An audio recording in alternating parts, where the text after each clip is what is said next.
오늘 말씀의 제목이 슬기로운 아내, 또 현숙한 여인으로 이어지는데, 여기 계신 분들도 다 현숙하다고 인정받고 계시지요? 대답을 아무도 안 하시네요. 여러분들 다 현숙한 줄로 믿습니다. 현숙한 여인, 또 이제 슬기로운 아내, 또는 신랑을 맞이할 수 있는 슬기로운 다섯 처녀도 모두 다 하나님께로 말미암는 줄로 믿습니다. 아멘. 오늘 이제 그 아내에 대해서 이야기가 나왔는데, 어느 TV 프로에서 남자들에게 물어봤어요.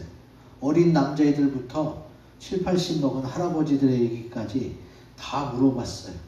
어떤 여자가 좋으냐? 어떤 여자와 결혼하고 싶으냐?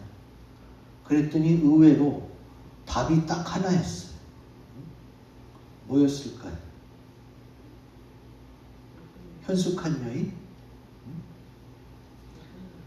네. 그냥 예쁜 여자였어요. 남자는 애나 어른이나 생각이 다 비슷한 거고.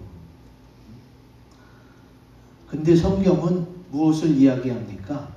하나님께서 우리에게 주신 말씀이에요. 자, 잠언 31장 30절 같이 읽습니다. 시작. 고운 것도 거짓되고 아름다운 것도 헛되나 오직 여호와를 경외하는 여자는 칭찬을 받을 것이라. 아멘.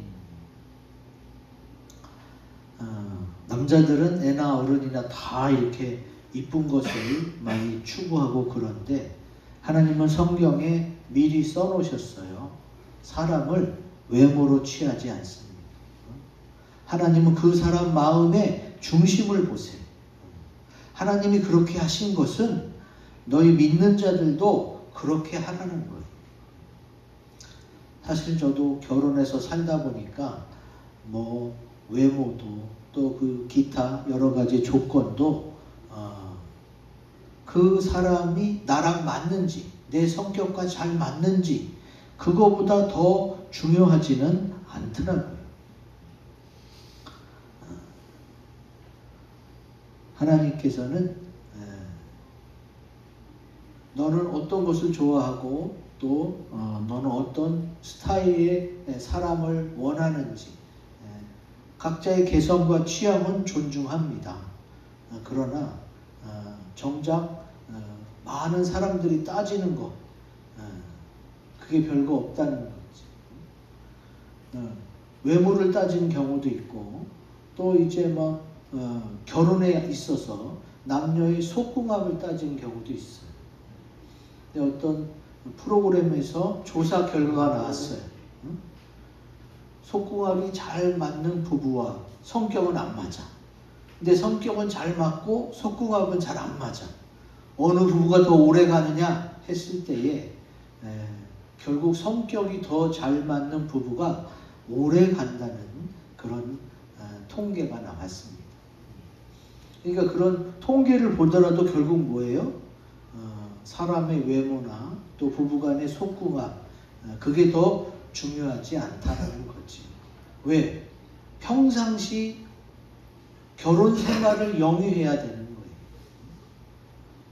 그러니까 계속해서 얼굴이나 외모만 뜯어먹고 살 것도 아니고, 또 계속해서 밤에 잠자리만 할 수 있는 것도 아니잖아요. 그러면 평상시 주고받는 그런 마음이나 성격, 생활 패턴이 더 잘 맞는 것이 결혼에 있어 그 결혼 생활을 영위하기에 더 좋다는 결론이 나왔습니다. 오늘 말씀을 통해서 우리 모두가 다 예수님의 신부로서 주님 오실 때에 신랑을 맞이할 수 있는 그런 슬기로운 아내가 되시기를 주의 이름으로 기원드립니다. 아멘. 자, 그러면은 슬기로운 아내는 과연 어떤 자들이 슬기로운 아내이며, 또 그렇게 슬기로운 아내가 되려면 어떻게 해야 하는가? 같이 읽어봅니다. 시작. 주의 몸된 교회이며 성령의 인도를 받습니다. 아멘. 슬기로운 아내는 여호와께로서 말미암는다고 했는데 그들이 바로 주님의 몸된 교회이며 성령의 인도를 받는다는 거예요. 오늘 말씀에 뭐라고 나와요? 미련한 아들은 그의 아비의 재앙이요 다투는 아내는 이어 떨어지는 물방울이니라 그랬어요. 여기서 다투는 아내가 이어 떨어지는 물방울, 이 지붕이 새서 떨어지는 물방울이에요. 그러니까 좋은 의미가 아니죠. 다투는 아내가 어떻게 좋은 결혼 생활을 할 수 있겠어요. 그리고 14절은 집과 재물은 조상에게서 상속하거니와 슬기로운 아내는 여호와께로서 말미암는다 이렇게 말씀하고 있어요. 지금 성경에서 다투는 아내 별로다, 그리고 슬기로운 아내가 좋다 이렇게 간단하게 생각할 수 있는데 성경에서는 슬기로운 아내, 또 현숙한 여인, 지혜로운 여인 이런 거에 대해서는 자주 언급합니다. 근데 슬기로운 남편, 현명한 남편에 대해서는 언급이 없어요. 왜 그럴까요? 이것도 성차별이냐? 남존 여비 사상에서 나온 것이냐? 그렇게 생각할 것이 아닙니다. 자, 기독교 사상을 알아야 되는데 기독교는 지금 우리가 남자 여자로 구분되어 있어요. 그러나 남녀를 불문하고 믿는 사람들은 다 주님의 몸된 교회이며 영적으로 그리스도의 아내인 거예요. 남편은 예수 그리스도시고, 이게 성경이 말하는 기독교 마인드예요. 자, 여러분 지금 그런 게 어딨어? 분명히 나는 남자고 너는 여자고, 그리고 세상에 수컷 암컷 이렇게 암수 구분이 명확한데, 그래서 주님이 성경에 말씀하신 것을 찾아봐야 돼요. 고린도후서 11장 2절 같이 읽습니다. 시작. 내가 하나님의 열심으로 너희를 위하여 열심을 내노니 내가 너희를 정결한 처녀로 한 남편인 그리스도께 드리려고 중매함이로다. 아멘. 자, 바로 사도 바울이 뭐라고 그랬어요? 내가 너희를, 사람을 말하는 거예요, 정결한 처녀로 한 남편인 그리스도께 드리려고 중매함이로다. 이게 바로 그리스도의 핵심 멘트인 거지. 어떤 여자분들은 나는 이미 결혼했는데 정결한 처녀는 이미 물 건너간 거 아니야? 그 남자들은 더군다나 남자인데 무슨 처녀야. 성경이 모든 사람에게 동일하게 적용되려면 이 영적 의미를 알아야 되는 거예요. 이 세상에서는 남자이고 여자여서 각자 배우자가 있고 그렇지만 천국에서는 어때요? 천국에서는 그렇지 않아요. 천국에서는 남자 여자가 없습니다. 그래서 이 땅에서 남자로서 여자와 결혼해서 살고 이 땅에서 여자로서 남자와 결혼해서 살지만 천국에서는 영적 남편 그리스도가 있을 뿐이고, 그렇다고 해서 천국에서 둘이 잠자리를 하고 이런 것도 아니에요. 그냥 사랑하는 신랑, 사랑하는 신부로서 사랑하며 사는 거예요.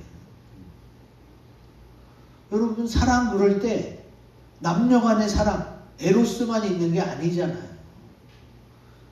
여러분, 부모로서 자녀를 사랑해요.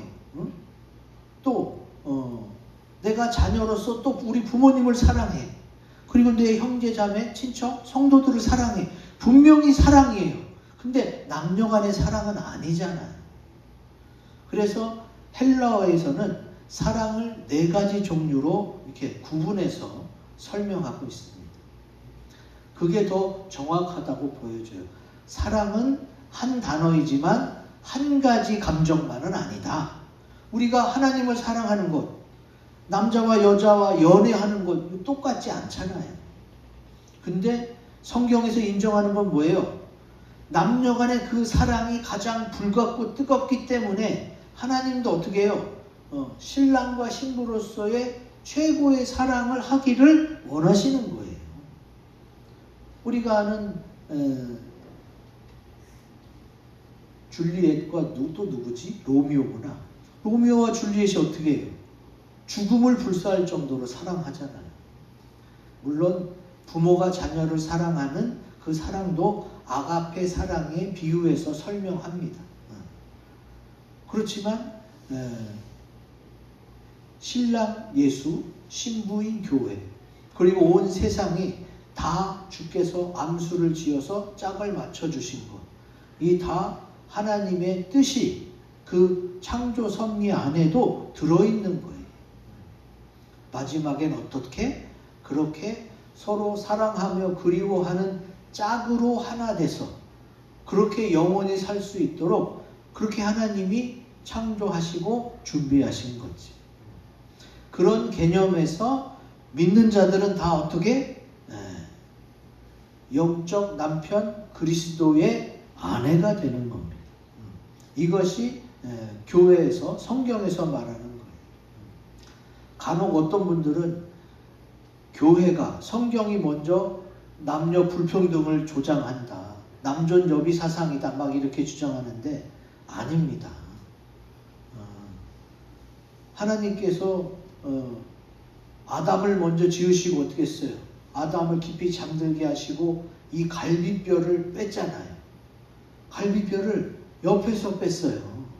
옆에서 뺐다는 건 뭐예요? 평등하다는 거예요. 저 발끝에서 뺀 것도 아니고 머리 위에서 뺀 것도 아니에요. 가슴, 심장 가장 가까이 갈비뼈를 옆에서 뺐다는 것조차가 뭐예요? 한 남자와 여자를 주님께서 평등하게 지으신 거예요. 그래서 평등 사상이 가장 투철한 게 바로 기독교입니다. 다른 종교는요, 여자를 죄악의 근원으로 보기도 하고 여자를 아주 멸시하는 종교도 많아요.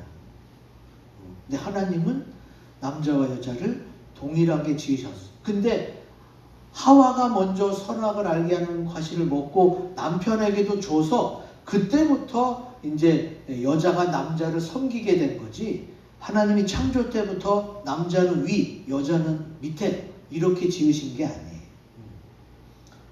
여러분, 이 세계 역사를 보세요. 기독교가 전파되는 곳에 여성의 인권이 지켜지고 자랐던 것을 알 수가 있어요. 기독교가 들어와서 우리나라 YWCA, 유스 위민, 이게 생긴 거잖아요. 그 전에는 어떻게 해요? 우리나라는 남존여비가 굉장히 높았단 말이에요. 그래서 하나님은 이미 우리를 남자와 여자를 지으시고 평등하게 하셨지만 결국은 하와의 그런 선택 때문에 여자가 남자를 섬기게 됐고, 그런 과정에서도 어떻게 해요? 신약시대에 와서 그러면 여자를 주님이 밑으로 두느냐? 그것도 아니에요. 서로 사랑하며 섬기고 존중하라고 말씀하시는 거지.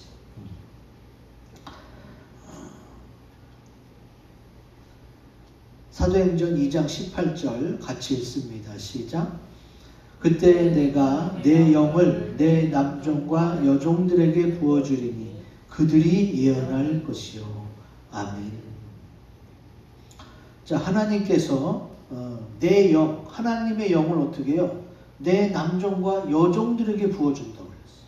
공평하잖아요. 공평하잖아요. 여러분, 지금도 그렇지만 몇천 년 전 옛날에는요, 남자들 판이었어요. 남자들 세상이었어요. 뭘 줘도 남자만 주고, 그리고 남자가 가져와서 자기 집 여자들을 나눠주거나 아니면 혼자 다 먹거나, 그 남자들 마음이었어요. 사람을 셀 때 여성의 수는 세지도 않았던 그런 때였단 말이에요. 근데 그런 그때에 남종과 여종에게 똑같이 부어주신 게 바로 하나님이시란 말이에요. 그래서 성령을 받은 그 백이신문도 거기는 남녀가 많이 섞였죠.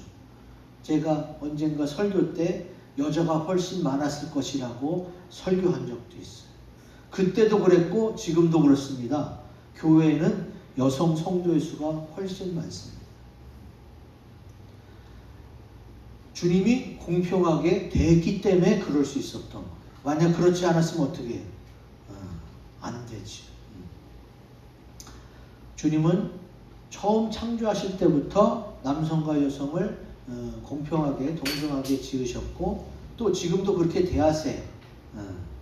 근데 이제 잘 모르는, 성경을 잘 모르고 하와가 아담을 섬기게 만들었다는 그것만 가지고 하나님을 원망하시는 분들이 있는데 그거는 절대 아닙니다.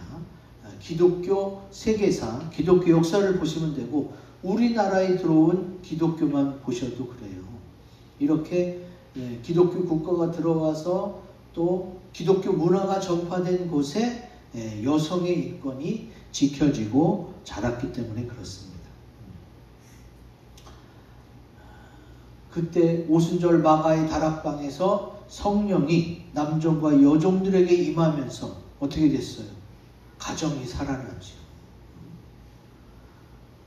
아내가 다른 말로 안해, 집 안에 해란 뜻이기도 됩니다. 그 여성들이 살아나니까 가정이 살아나고 교회가 살아나고 나라가 살아나는 거예요.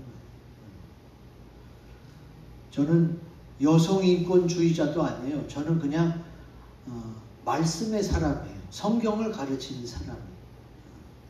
그런데 하나님께서 그렇게 하셨기 때문에 저는 태어날 뿐인 거지.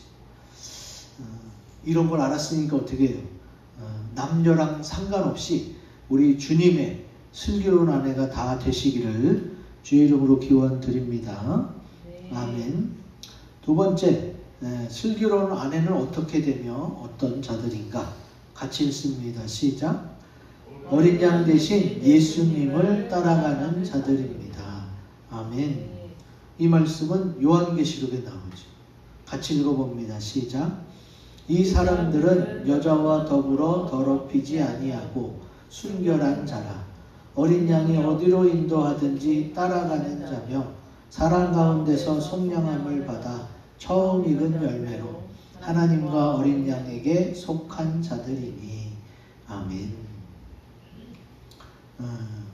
여기 처음 익은 열매, 하나님과 어린 양에게 속한 자들, 분명히 좋은 뜻이죠. 근데 그렇게 되려면 어린 양이 어디로 인도하든지 따라가는 자가 돼야 되는 거예요. 자, 근데 이전에 여자와 더불어 더럽히지 아니하고, 이것도 또 여자를 폄하하는, 여자와 더불어 하면은 더러워지나? 이해가 안 가잖아요. 여자가 무슨 죄가 있어서 함께 하기만 하면 더러워진다는 거예요. 그건 아니에요. 자, 여기서 이 여자는 일반적인 여성을 말하는 게 아니에요. 이 여자의 뜻은 세속화된, 세상과 어우러진 교회를 말하는 거예요. 그리고 또 예수 그리스도의 영, 성령이 아니라 다른 영, 이단과 사이비, 이런 잘못된 영을 받아서 그 영이 더러워진 상태를, 그 여자를 말하는 거예요. 그래서 여러분 아셔야 될 게, 지금 제가 고린도전서 말씀도 보여드렸잖아요. 신약 성경에서는 사도 바울을 통해서 교회와 여자가 같은 동일한 선상에 있음을 여러분 기억하셔야 돼요. 그래서 이 여자는 그냥 우먼 이런 뜻이 아니라, 여자란 뜻이 아니라 세속화된 교회, 하나님의 영이 아닌 다른 영을 받아서 그 영을, 하나님의 영을 인도하는 대로 가지 않는 그런 교회를 말하는 거예요. 자, 다시 한번 정리합니다. 여기 어린 양이 어떤 어린 양이에요? 하나님의 어린 양이 되어주신 예수 그리스도를 말해요. 예수님이 하나님의 어린 양으로서 내 대신 죽으셨잖아. 십자가에 피 흘려서 내 죄를 씻어주셨어요. 그래서 나에게 생명을 준 이 영적 남편을 따르지 않고 세상이나 다른 영을 따르는 사람들은 어떻게 해요? 예수님의 슬기로운 아내라고 할 수가 없습니다. 그 이야기를 하는 거예요. 이렇게 얘기 드리니까 이제 14장 4절 말씀이 이제 조금 이해가 되는데,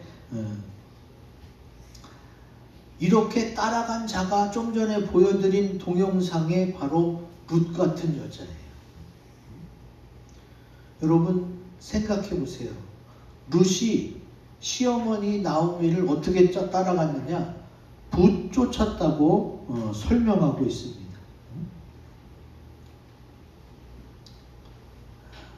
룻기 1장 14절 16절입니다. 같이 읽어봅니다. 시작. 그들이 소리를 높여 다시 울더니 오르바는 그의 시어머니에게 입맞추되 룻은 그를 붙쫓았더라. 룻이 이르되 내게 어머니를 떠나며 어머니를 따르지 말고 돌아가라 강권하지 마옵소서. 어머니께서 가시는 곳에 나도 가고 어머니께서 머무시는 곳에서 나도 머물겠나이다. 어머니의 백성이 나의 백성이 되고 어머니의 하나님이 나의 하나님이 되시리니. 아멘. 여기 이 롯은 그를 붙쫓았더라. 룻이구나. 룻은 그를 이 붙쫓았다는 단어가 뭐예요? 예수님이 어디로 인도하든지 따라가는 자들이란 그런 뜻입니다.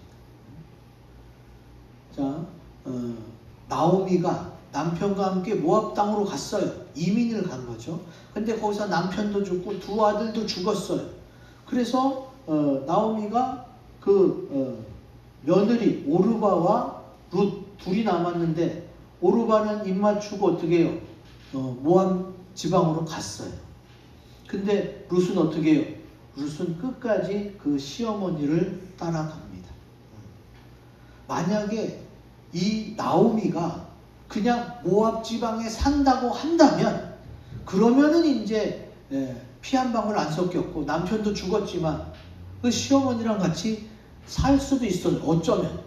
그런데 지금 시어머니가 어떻게 해요? 나는 이제 다 잃었으니 내 고향 땅 유대로 가겠다는 거예요. 근데 거기를 따라가겠다는 겁니다. 여러분, 룻이 어떤 사람이에요? 모압 여인이에요. 이스라엘과 사이도 좋지 않아요. 이방 여인이면서 처녀도 아니야. 이미 결혼했던 여자고 남편이 죽은 과부예요.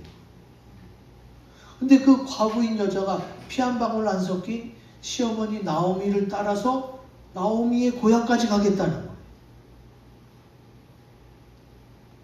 어떻게 그럴 수 있느냐? 어렵다고 보여지지만 생각외로 단순합니다. 룻이 뭘 발견한 거예요? 아, 내 시어머니가 믿는 하나님이 정말 살아계시구나. 그 하나님이 진짜구나. 이렇게 깨달았던 거예요. 그래서 그 하나님을 나의 하나님으로 믿고, 근데 그 하나님이 눈에 보이진 않잖아요. 그 하나님을 잘 섬기는 눈에 보이는 시어머니, 혼자 되신 그 시어머니를 내가 그래도 복양해야겠다 하는 그 마음을 보시고 어떻게 해요? 이 이방 여인이며 과부인 이 여자를 예수님의 족보에까지 주님이 올려주시는 겁니다. 우리가 본 동영상의 그 에셰트 하일, 그 현숙한 여인이 바로 딱 이 여자라고 말하고 있잖아요. 마태복음 1장 5절 6절에 그 내용이 나옵니다. 같이 읽어봅니다. 시작. 살몬은 라합에게서 보아스를 낳고 보아스는 룻에게서 오벳을 낳고 오벳은 이새를 낳고 이새는 다윗 왕을 낳으니라. 아멘. 자, 마태복음 1장이 바로 왕의 족보, 다윗 왕의 족보, 예수님의 족보예요. 그 족보에 보아스는 룻에게서, 원래 여러분 우리나라 족보에도요 여자 이름을 잘 안 올려요. 간혹 장자가 자기 딸들 이름은 올리기도 합니다. 우리나라 지금 현대에도 족보에 여자 이름을 잘 안 올리는데 이때 당시 몇 천 년 전에 이방 여인을 족보에 올린다? 대단한 겁니다. 그거 어떻게 했기 때문에? 하나님을 따라갔기 때문에. 그리고 에셰트 하일, 이 성경에서 딱 3번 언급하는데 여성을 지칭한 건 딱 한 명, 룻밖에 없습니다.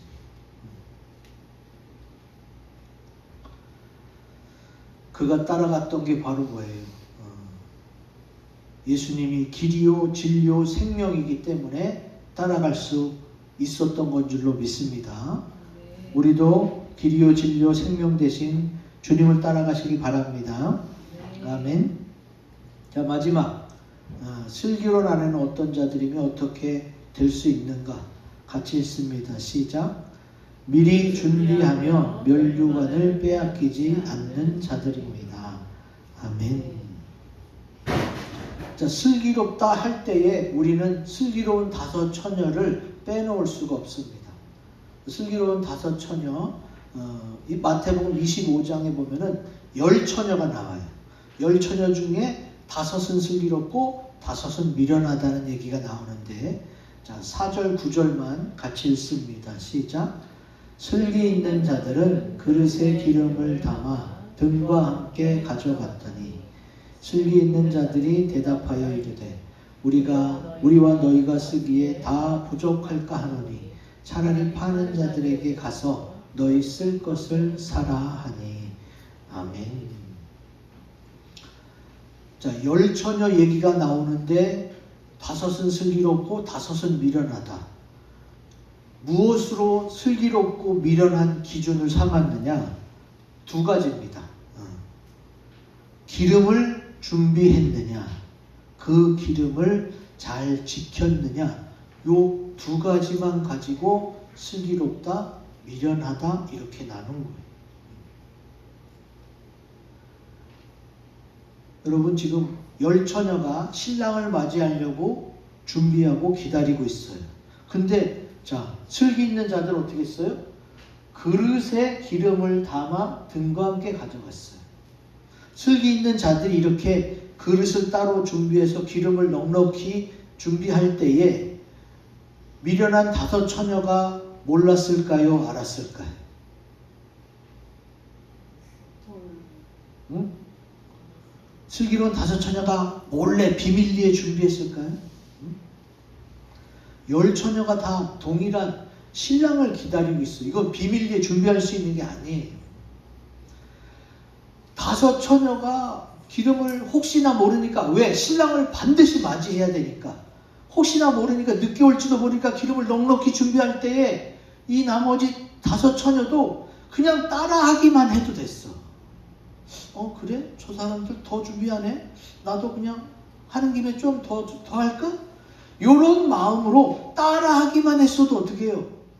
슬기로운 5처녀가 되는. 근데 어떻게 해요? 보면서도 안 했어. 보면서도. 아유, 뭐 이 정도면 됐지 뭘 또 따로 준비해. 저건 오바야. 이렇게 생각하니까 어떻게 돼요? 그래서 미련하다고 그러는 거예요. 잠언 14장에 지혜로운 여인, 미련한 여인이 또 나옵니다. 같이 읽어봅니다. 시작. 지혜로운 여인은 자기 집을 세우되 미련한 여인은 자기 손으로 그것을 허느니라. 여기서도 지혜로운 여인과 미련한 여인이 같이 나오는데, 지혜로운 여인이 자기 집을 세우는 건 뭐예요? 반드시 신랑을 맞이해서 신혼집을 꾸리는 거예요. 그것을 보고 따라하기만 해도 되는데, 뭘 그렇게까지 해? 이렇게 했던 미련한 여인은 어떻게 해요? 자기 손으로 그것을 허물어요. 여러분, 그 마태복음 25장을 보시면요, 미련한 여인들도 등은 가지고 있었어요. 등도 없는데 따라가는 게 아니잖아요. 그런데 그 기름을 좀 더 넉넉히 준비하지 못한 그것 때문에 신랑을 맞이 못하잖아요. 그 신랑과 신부를 맞이하는 자리에서 하객들이 뭐라고 그랬어요? 미련한 여인들한테. 야, 너 그 슬기로운 처녀들이 그거 준비할 때 따라가기만 해도 되는 걸, 그걸 안 해서 그거 신랑을 못 맞아? 다 미련한 처녀를 손가락질할 수밖에 없는 거예요. 어떻게 그 중요한데 그걸 안 하니? 이렇게 되는 거예요. 신부가, 신랑이 와야 결혼식을 하고 집에서 혼인잔치를 할 거 아니에요. 근데 그 중요한 걸, 그걸 안 하니까 주님께서 안타까워하시는 거죠.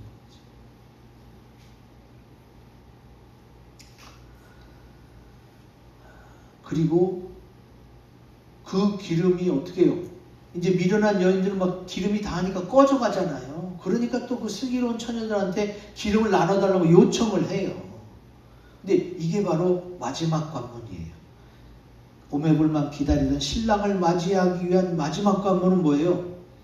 야, 이거 너 나눠줬다가 나까지 꺼져서 다 같이 신랑을 못 맞이하면 어떻게 하냐? 넌 차라리 파는 자들에게 가서 빨리 사와라. 그게 낫다.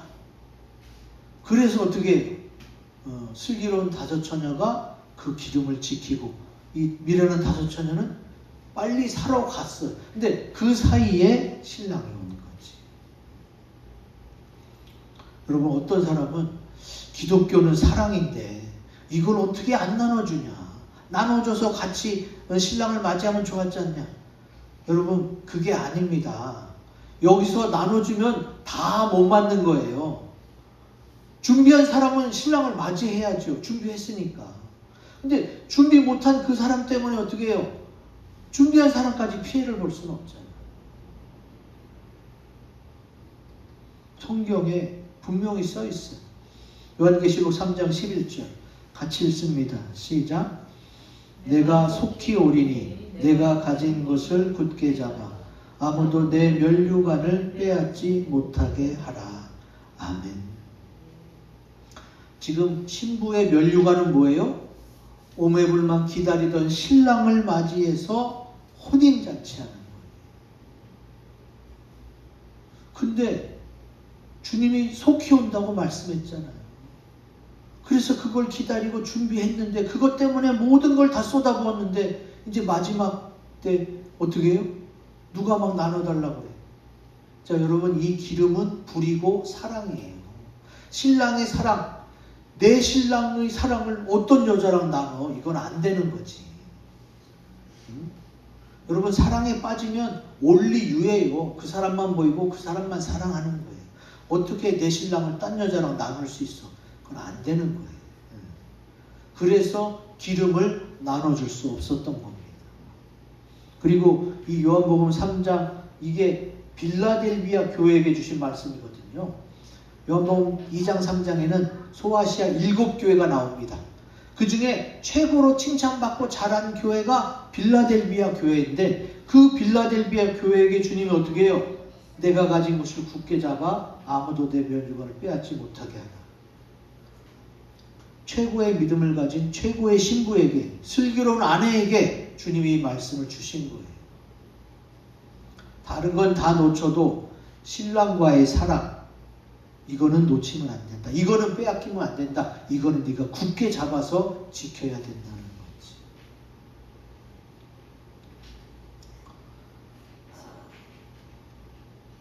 이제 시대는 말세지말로 흘러가고 있습니다. 분명히 성경은 속히 주님이 오신다고 말씀하고 있어요. 그리고 때가 다 됐습니다. 언젠지는 아무도 몰라요. 그러나 분명히 오신다고 말씀하셨기 때문에 우리는 주님의 몸된 교회로서, 신부로서 다시 오시는 신랑 예수님을 맞이하는 그런 슬기로운 신부들이 되시기를 주의 이름으로 기원드립니다. 아멘. 이 말씀 가지고 우리 합심해서 기도합니다.